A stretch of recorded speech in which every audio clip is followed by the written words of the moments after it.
Fala pessoal, tudo bem? Hoje vamos abordar a unidade 2 do segundo bimestre e o tema são os pré-rafaelitas e o realismo. Atenção às instruções. Assista o vídeo e anote os pontos mais importantes que vão aparecer. Caso ache necessário, pause o vídeo, anote e volte a assistir. Leia seu livro e resolva os exercícios tirando as dúvidas no contato privado. Em meados do século XIX, grupos de artistas ingleses e franceses passaram a demonstrar insatisfação diante do panorama estético, buscando assim outros caminhos para a arte. Os dois grupos estavam insatisfeitos e tinham em comum a busca da honestidade na arte, característica considerada perdida, tanto pelos ingleses por conta da rigidez clássica praticada na academia, quanto pelos franceses, diante da paixão e dos sentimentos exacerbados do romantismo. As academias de arte eram dedicadas à formação de artistas e seguiam os princípios clássicos da arte, resgatados no século XV e mais intensamente no século XVI, no Alto Renascimento. Um dos artistas do período renascentista, o italiano Rafael Sanzio, trouxe para a pintura mais do que um legado, mas uma legião de seguidores que viam em sua arte um modelo a ser seguido. Em 1848, no entanto, três jovens ingleses, os artistas John Millais, Dante Rossetti e William Hunt, fundaram um grupo que denominaram Irmandade Pré-Rafaelita, assim chamado pelo desejo de seus integrantes de criarem obras semelhantes à de pintores anteriores a Rafael, como Sandro Botticelli e Filippo Lippi. Para os pré-rafaelitas, a obra de Rafael foi a responsável pela perda da sinceridade e da autenticidade na arte. Tudo isso porque o artista renascentista reforçava a busca pela beleza e a idealização da natureza. Nas pinturas pré-rafaelitas, as pessoas e os objetos retratados eram carregados de cores fortes e de brilho intenso. Isso também foi possível porque alguns artistas escolheram não trabalhar de forma convencional. No lugar dos tons terrosos, passaram a pintar diretamente em uma base formada por zinco branco, na qual a importante propriedade de não amarelar com o tempo possibilitou a aplicação de pigmentos em camadas transparentes, deixando a pintura com um brilho concentrado. Evelyn de Morgan foi uma pintora que desafiou as expectativas de sua classe e gênero para se formar uma das artistas mais impressionantes de sua geração. Suas telas, ricamente coloridas com figuras drapeadas, entregam mensagens de feminismo, espiritualidade, rejeição da guerra e da riqueza material, temas ainda muito atuais. Ela se dedicou em um momento da carreira ao estilo pré-rafaelita e passou a pintar cenas alegóricas como a pintura A Cadência do Outono. Aqui podemos ver a passagem do tempo através das estações, desde a figura jovem roxa da primavera à esquerda da pintura, até o inverno dos idosos, cercado por névoas azuis e cinzentas. O uso das cores em um espectro sequencial aumenta a sensação de movimento e progresso, que se move na direção da morte, e a eventual emancipação da alma do corpo. Os pré-rafaelitas propuseram uma maneira diferente de pintar temas já utilizados em períodos anteriores, como cenas mitológicas e históricas, narrativas bíblicas e passagens literárias, não em tom de imitação, mas de uma certa releitura. Ao mesmo tempo em que traziam simplicidade às cenas, eles buscavam ser precisos com relação aos costumes e ambientes retratados.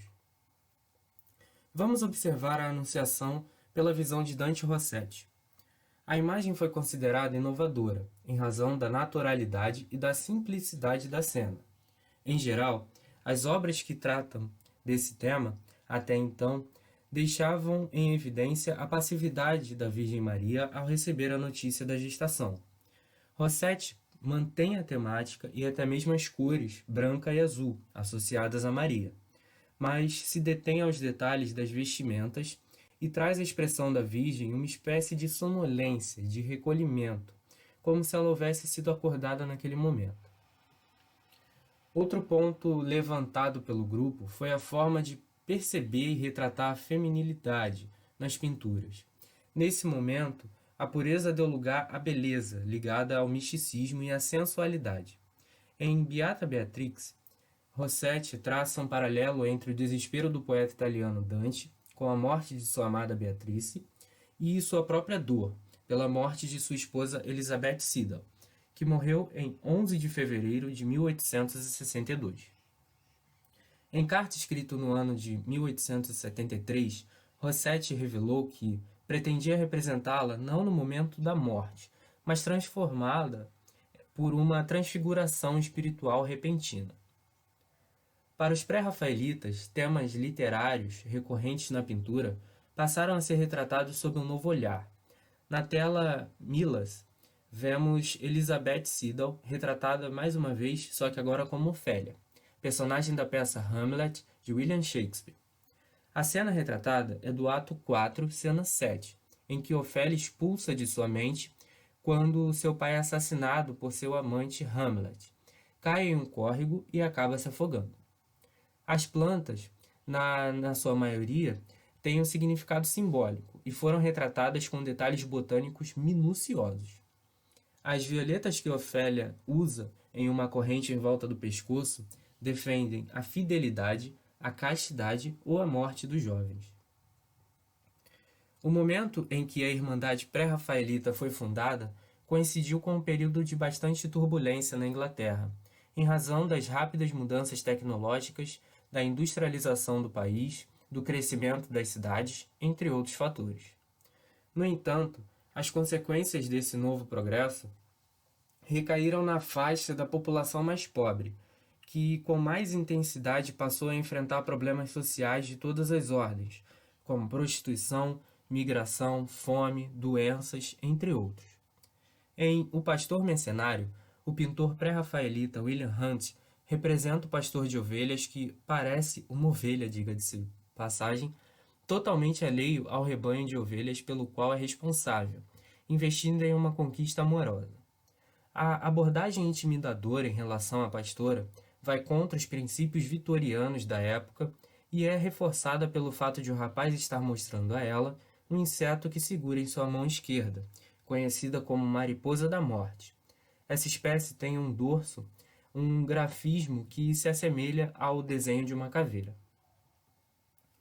Já em trabalho, embora nunca tenha de fato feito a Irmandade pré-rafaelita, né, de fato nunca tendo feito parte dela, Ford Madox Brown retratou diferentes formas de ocupação profissional.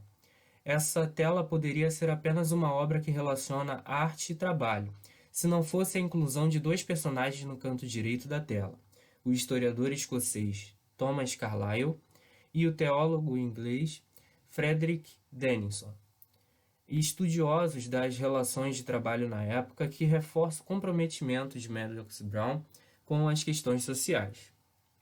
Mudando de contexto e de país, na primeira metade do século XIX, um grupo de jovens pintores franceses, entre eles os artistas Gustave Courbet, Jean-François Millet, tinham por objetivo contemplar a natureza de maneira realista, ou seja, o mais próximo possível da realidade. Com isso, eles queriam retirar da arte o exagero emocional e dramático do romantismo e retratar o que viviam. A França, nesse momento, estava imersa em um período de grande turbulência política, crise econômica, desemprego, falta de alimento e a não representatividade política por parte da classe média culminaram com a Revolução de 1848. Conhecida como Primavera dos Povos, ela foi protagonizada inicialmente pelas camadas sociais mais pobres, trabalhadores, integrantes da classe média, republicanos e socialistas. Embora muitas das rebeliões tenham sido durante muito tempo reprimidas, foram ponto de partida para outros movimentos ao redor da Europa, responsáveis por algumas mudanças políticas e sociais importantes. Ernest Monsionet representou os detalhes da violência ocorrida durante as revoltas de 1848 na obra ao lado, a Barricada, Rua do Necrotério. A forte cena nos apresenta a destruição e o amontoado de corpos pálidos que se espalha por ela após os conflitos que buscavam a mudança de rumo da história. Apesar de serem bem próximos, os estilos realista e naturalista são diferentes em alguns pontos. O primeiro deles é que o naturalismo é um estilo derivado do realismo, mas enquanto no realismo o ser humano interage com a sociedade, no naturalismo ele é retratado como um produto social, ou seja, o ser humano é resultado da sociedade, em seus vícios e suas virtudes. Apesar de os trabalhadores rurais já terem sido retratados em outros movimentos artísticos anteriores ao realismo, é somente nesse estilo que o trabalho passa a ser verdadeiramente o tema da pintura. Em As Respigadoras, Jean-François Millet retrata 3 mulheres camponesas recolhendo grãos de trigo após a colheita. E no livro de Ruth, um dos livros do Antigo Testamento, já existe uma história que gira em torno desse direito que é chamado de lei mosaica, tá? Então, esse tema já é muito antigo e vem muito antes desse retrato feito pelo Millet. A presença de trabalhadores nas obras realistas era considerada por parte da crítica da época como uma forma democrática de arte. As questões sociais eram assunto de interesse de grande parte dos pintores desse movimento.